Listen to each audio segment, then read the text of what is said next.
We were so stupid. My childhood best friend, Lily, and I had managed to find a Ouija board in a Halloween store. We were the type of middle school girls to wear all black and think we were cool for listening to underground metal bands. So naturally, we had to cross contacting a spirit off of our bucket list. I didn't think we'd actually manage to reach anything. Ouija boards are mass manufactured by Hasbro, for fuck's sake. No way they'd actually work, right? I was dead wrong. Lily was the one who set everything up. Her parents were more laid back than mine were.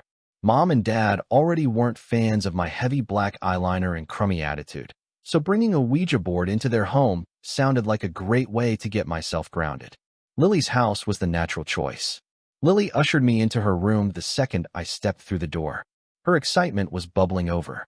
She clearly put a lot more stock into the paranormal than I did.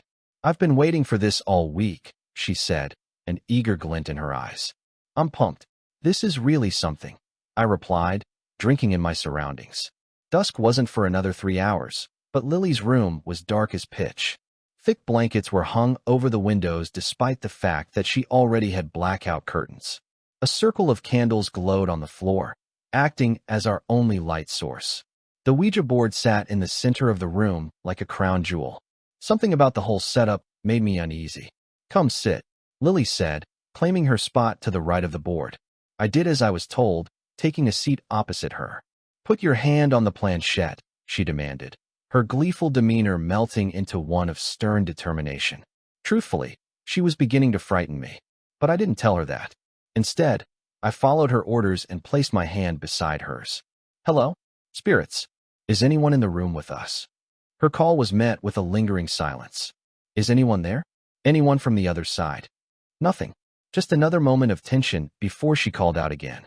"If anyone can hear me, give me a sign." The planchette suddenly began to move. It rapidly shifted, first to the letter H, then to E, L, and O. "Hello." My blood turned to ice. "Lily, this isn't funny. Stop moving the planchette." "I'm not." She failed to meet my gaze. I knew just by the tone of her voice that she was telling the truth. "Who are you?" Lily continued, a slight tremor in her voice. The planchette began to move again. "Sam. Nice to meet you, Sam," Lily said, regaining some of her prior confidence. "I'm going to ask you some questions if that's okay." The planchette shifted to yes. "When were you born?" 1843. "When did you die?" 1862. "That's really young." "Were you killed?" "Yes." "By who?" "Everyone." Lily and I shared a glance. I was terrified to know where this was going, but a morbid curiosity gnawed at me. I decided to ask a question of my own. "By everyone, do you mean the whole town? Were you hung?" The planchette darted aggressively as soon as the question left my lips. "Yes." I could feel the color drain from my face. Lily asked the question that I couldn't bring myself to. "What did you do?" There was a pause before the planchette began to move. "Murder." At that moment, I made one of the stupidest decisions of my life. I stood up. "Lily, I can't do this anymore. I want to stop," I said, taking my hand off the planchette and rising to my feet on shaky legs. Lily didn't have time to respond. We could only watch in horror as the candles began to extinguish on their own, one by one. Only the one between us stayed lit, its flame dancing weakly. My bottom lip trembled, and I could feel tears welling up. Lily was frozen with fear, her eyes locked on me. And then, the last candle was snuffed out, plunging us into darkness. We screamed, ran for the door, and raced out the house and into the light. If anyone else had been home, they would have thought we'd lost our minds. The pair of us collapsed on the front lawn, tears streaming down our cheeks. We stayed there for a long time, letting the adrenaline rush fade. Once the fear dissipated, we stood, shared a glance, and walked back inside, turning on all the lights in the house until Lily's parents got home. I kept my mouth shut about the incident. Mom and Dad would have gone berserk if they'd known I'd been messing with a Ouija board. But staying quiet became harder and harder to do when strange things started occurring around the house. One night, I woke up with weird bruises on my wrist. Then my things started to go missing, only to reappear hours later, right where I'd left them. Words began appearing on the bathroom mirror, unprompted. "Hello. I see you." No escape. After nearly a week, it was clear that the odd occurrences were taking a toll on me. I could barely manage to get a wink of sleep, and my grades suffered as a result. A few of my classmates even commented about how tired I looked. I had to do something. So I called Lily, the only person I could confide in. Hey, she said from the other end of the line. Hey, how are you holding up? There was a pause. Hannah, I'm scared. Really weird stuff has been happening, and I just don't know what to do. Her voice was tinged with a mixture of exhaustion and fear. My heart sank for her, but a small part of me was glad to have someone who knew what I was going through. We'll figure out how to get rid of this thing. Ask your parents if I can spend the night tomorrow. It'll all be okay. I heard a sniffle. I will. I really hope you're right. The next day, I found myself standing on Lily's front porch ringing the doorbell. After a few seconds, Lily appeared behind the screen door. She was sickly and pale with deep purple bags under her eyes. She'd obviously had it worse than I did. My parents won't be home tonight, she said, allowing me into the house. They're at a concert a few hours away. I nodded as I followed Lily down the hall to her room. Once we got there, I noted that it was a stark contrast from my previous visit. All the lights were on, the curtains were open, and the Ouija board was nowhere in sight. So, I don't think you're going to like this, I said, wringing my hands. I know I don't. But, we're going to need to use the Ouija board again. Lily's eyes grew wide. I don't want to do that, she said, averting her gaze. I don't either, but I think we need to say goodbye to Sam. That's probably the only way to get rid of him. Lily paused. I could tell that she was turning my words over in her head. Okay, she said, a stern determination overtaking her expression. I'll do whatever it takes to get this thing to leave. Moments later, the Ouija board was set up. We didn't bother with the candles or turning out the lights. Neither of us were comfortable with that. Lily seemed hesitant to start, so I took the lead as we placed our hands on the planchette. Sam, are you in the room with us? No response. I tried again. Sam, we know you're in the room with us. Give us a sign that you can hear me. The planchette began to move. Hi there. My heart dropped. I didn't like that answer. We need you to leave us alone. I'm going to say goodbye, and we're going to be done with you. The planchette angrily flew to the word no. Suddenly, the door to Lily's room slammed shut. She released a whimper and jumped instinctively. That was the worst thing she could have done, because she momentarily removed her hand from the planchette. An overwhelming sense of dread settled into my stomach. The lights flickered, and the planchette began to move once again. My heart raced as it flew around the board, and my head felt heavy as it spelled another word. Good night. That's the last thing I remember before everything went black. I awoke lying face down on the carpet, a searing pain shooting through the flesh of my back. I ran my hands over my skin, and they came away red. My face drained of color. Lily, what the fuck happened? I said, wincing as I rose to my feet. I received no response. Something was very wrong. I glanced around the room. When I found my best friend, I screamed. Lily was slumped against the wall, her eyes wide and unblinking. Her neck was stained a deep red.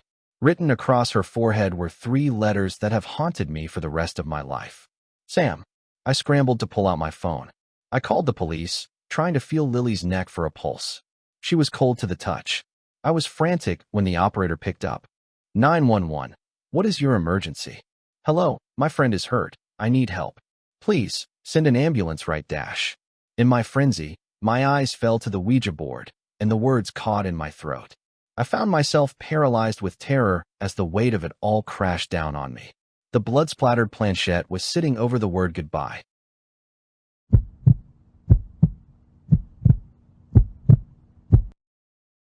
The following account was compiled from various newspaper articles, 2 witness interviews, declassified medical reports, a phone conversation with a Hasbro Board Games representative, official statements from Narrickville Police Department and Hannum State Prison, and a press release from St. Mark's Catholic Church. Attorneys for each of the institutions maintain that all standard protocols were followed and emphasize that none is facing any criminal charges. Wednesday, January 9th, 2013. Annalise Wright received, among other items, a Ouija board as a 13th birthday gift. Her mother, Kathy Wright, suggested that the gift be thrown in the trash to keep out any bad juju. She later claimed to be half-joking. Annalise kept the gift. Friday, January 11th, 2013. Annalise asked her father, Michael Wright, to join her in using the board for the first time. She claimed that online instructions warned her only to use the board with at least one other person, and that her mother had denied Annalise's request because it gave her the heebie-jeebies. Since her younger brother, Joseph Wright, was only 6 years old, Annalise told Michael that he was her last and only option. Michael Wright declined the request. Saturday, January 12, 2013. At some point between midnight and 3 a.m., Kathy and Michael awoke to the sound of banging against the wall they shared with their daughter's bedroom. Upon entering, they found Annalise awake and standing in the middle of the room. The Ouija board was upside down on the ground.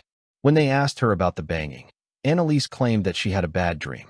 After pressing her for an explanation as to how the banging occurred near the ceiling, 9 feet off the ground, Annalise began to cry and asked her parents to leave the room. Wednesday, January 16, 2013. After missing 3 consecutive days of school, Kathy insisted that Annalise be taken to the emergency room. Upon hearing the decision, Annalise broke down and admitted that she had been faking an illness. When asked why she would do something so out of character, she told her mother that the Ouija board had instructed her to do so. Shocked, Kathy admonished Annalise and told her that nothing good could come from spending that much time with a sick toy. Annalise responded by saying that she had no intention of getting anything good from the board. Her hope was to prevent something bad. Thursday, January 17, 2013. After missing another day of school, Michael asked Annalise if there was anything he could do for her. She again asked for him to use the board with her, and this time he consented. Michael claims that he never intentionally pushed or directed the planchette, which started moving immediately when he and Annalise touched it. After pointing to several letters, Michael said that he actively fought against the planchette's path, but was not strong enough to stop it. Terrified, he asked who was moving the device. Annalise, who was crying at this point, was unable to respond. Despite his efforts, the planchette spelled Legion before flying across the room hard enough to dent the far wall. Friday, January 18, 2013. Michael placed the Ouija board in the living room fireplace, attempting to destroy it. He accidentally lit his shirt sleeve instead, and the ensuing flame caused third-degree burns over 90% of his body. Doctors described the wounds as extreme and like something you'd see in a fatal car accident. Kathy, who witnessed the event and helped extinguish the flames by rolling him on the floor, claimed that the fire lasted under 10 seconds. Kathy endured third-degree burns on her arms and was released that night. Michael, whose condition was critical, needed to stay indefinitely to prepare for several surgeries. The Ouija board was not harmed. Saturday, January 19, 2013.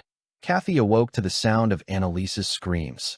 Still groggy from her prescribed oxymorphone, Kathy entered Annalise's room to find her 2 children standing over the Ouija board. Annalise tearfully explained that Joseph had used the board, and that she can't even try to hold it back now that he's released it. Joseph did not seem to understand why his older sister was upset and left the room without incident. Kathy spoke with both children individually, and, determining that both had calmed down, called Naricville Hospital to check on Michael before going back to sleep. When she awoke again, the house was quiet. Upon examining Joseph's room, she found that he had killed the neighbor's cat, Pickles, and cut the body into small chunks. He looked at her and smiled, which is when she noticed that he was chewing on something that dribbled down his chin. Horrified, Kathy realized that it was a raw piece of the cat's intestine and tried to pull it from his mouth. He bit her finger hard enough to require 7 stitches. Before returning to Naricville Hospital for the procedure, Kathy checked on Annalise. She was shocked to find her daughter leaning upside down against the wall, propped on her head, apparently sleeping. Sunday, January 20th, 2013. Kathy had tearfully returned the remains of Pickles to her neighbors and advised them not to look in the box. She had thought that would be the end of the affair. Later that day, Kathy was extremely distraught to enter Joseph's room and find that her 6-year-old son had dug up the cat's remains and used the blood to finger paint his wall. The word Legion was spelled out, despite Joseph claiming not to know what it meant. Upon questioning later that night, he was unable to spell the word. The neighbors asked Kathy not to return the cat a second time.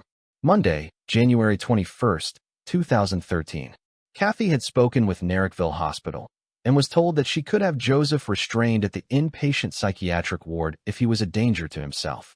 Upon hearing her on the phone, Joseph became extremely distraught, yelling, "Please don't lock me away where I'll be alone with him."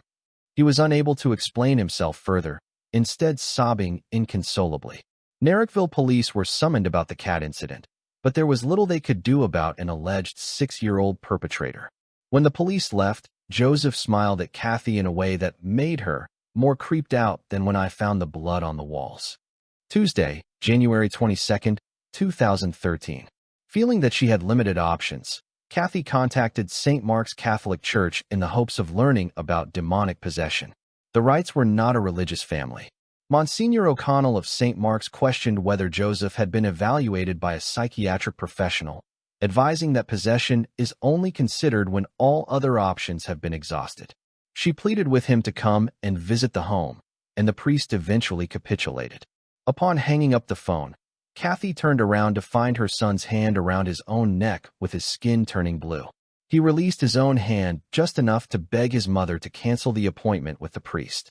Joseph claimed that he won't let me breathe, but he won't let me die. Kathy tried, and failed, to pull her son's arm away from his throat. He was just too strong, she explained. He started breathing normally again after she canceled the appointment with Monsignor O'Connell. Wednesday, January 23rd, 2013. I had hoped that things were starting to calm down, Kathy noted. Each hour, each minute, I was just focused on feeling normal, avoiding conflict, and getting through the day. Joseph and Annalise stayed home from school. Joseph spent the afternoon coloring while Annalise was shut inside her room. While his drawings were notably bloody and gory, they contained no words and no apparent cause for excessive alarm. Kathy checked on Annalise periodically. The 13-year-old appeared mildly annoyed at the intrusion, but otherwise did not seem upset in any way. Kathy ordered pizza for dinner. Her children joined her for a quiet meal. At 7:13 p.m., Michael Wright died unexpectedly. Thursday, January 24th, 2013. Kathy developed severe bouts of rage after her husband's death. Early in the morning, she forced Annalise to sit with her and used the Ouija board despite her daughter's protests, saying that it was time to put an end to things. Kathy locked them in Annalise's room as Joseph pounded on the bedroom door, imploring and threatening them to stop. Annalise was sobbing as her mother forced her hands onto the planchette, which vibrated beneath their touch. Both children protested louder as the planchette began moving across the board at a remarkable speed. With every hand occupied, Kathy struggled to record the message, but believed it to be something close to "Talk to me alone, Kathy," before halting. A second message said, "My teeth will feel so good inside your moist skin." The planchette then flew across the room and cracked against the same wall it had dented. Notably, it was also the wall separating Annalise's bedroom from that of her parents. Annalise ran from the room, colliding with her brother as she exited. It took several seconds for Kathy to realize that Joseph was strangling Annalise. Kathy immediately intervened, but claimed that somehow this 6-year-old was stronger than my husband. She was unable to save Annalise. Narrockville police initially suspected that Kathy had killed her own daughter, but were unable to explain Annalise's dried blood under Joseph's fingernails. The nail marks matched the neck wounds documented in Annalise's autopsy. Kathy did not immediately call 911, claiming that she already knew my daughter was dead. Instead, she instructed Joseph to wait downstairs while she had some time to myself in Annalise's room. She claimed that it was the happiest she'd seen Joseph since his father's death. There is no evidence of what Kathy did in Annalise's room. Investigators noted that the Ouija board was found on the girl's bed, with the cracked planchette pointing to the letter N. Kathy claimed that her last words to her son were, "I'm so sorry, baby, but this is the only way to set you free." Joseph's death was ruled a homicide by strangulation. Friday, January 25th, 2013. Kathy waived her right to speak with an attorney present. "There's nothing left in my life worth fighting for," she explained at the beginning of her interview. Much of the preceding information was taken from Kathy Wright's narrative. She was charged with 1 count of homicide for the death of Joseph. The district attorney conceded that, despite her unlikely account, there simply wasn't enough evidence to charge her with the murder of Annalise. Saturday, January 26th, 2013. Kathy Wright was placed on a 24-hour suicide watch. The effort proved unsuccessful. Her body was found in a locked, guarded prison cell after the guards heard her screaming. They claimed that their keys were somehow unable to open Kathy's cell door, and that she was too far away for them to reach through the bars and offer assistance. One guard, who spoke on the condition of anonymity, claimed that it seemed like something invisible was in there with her, tossing her body around. The official Hannum State Prison report and autopsy both conclude that Kathy ended her own life via head trauma, inflicted by repeatedly hitting her face on the concrete floor. The autopsy took special note of the fact that such a degree of self-inflicted wounds is extremely rare, as most people lack the pain threshold needed to sustain such attacks for any length of time. Kathy destroyed all of her incisors during the incident. The guard's keys worked as soon as Kathy stopped moving. Medics had already been called. She was pronounced dead in her cell. Despite the bizarre nature of Kathy Wright's death, the autopsy noted that the most inexplicable detail is the puncture marks, several of which were spread across her body. Due to the shape, depth, and alignment, the only consistent explanation would be that, at the time of her death, Kathy Wright was being lifted by an animal's jaw.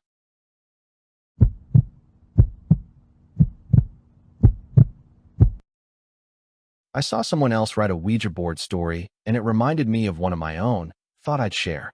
When I was about 14, 7 years ago, I went with some friends to one of their cabins during summer break. One evening, one friend suggested we play a board game.